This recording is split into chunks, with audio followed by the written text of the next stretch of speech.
Tisha B'Av feels different this year. On this day we mourn the suffering, oppression and heartache of the Jewish people over our history, but on prior years we spoke about pogroms of prior centuries. This year we experienced our own pogrom on October 7th.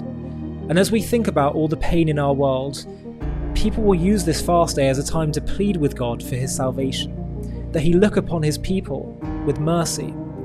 But here's one thing we might not have considered before.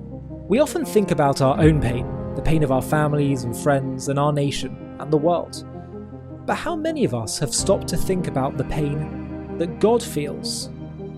We sometimes hear that God is like a parent, and parents will sometimes have to do things that cause the children distress, but that they must do for the long-term well-being of the child. And that helps people to get a perspective on suffering. But does that mean that it doesn't hurt the parent when their child is in pain? If anything, it causes the parent even more pain than it does the child to see their child in pain.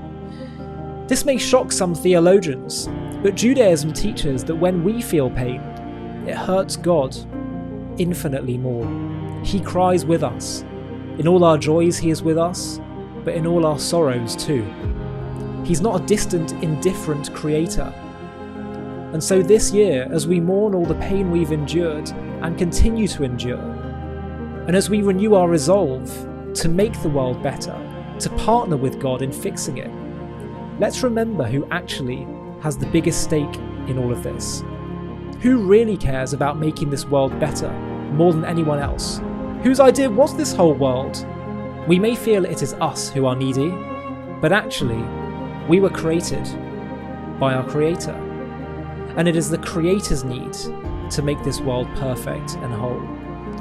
So we resolve to fix this world not because we are pathetic and vulnerable and needy, but because this is what He needs of all of us.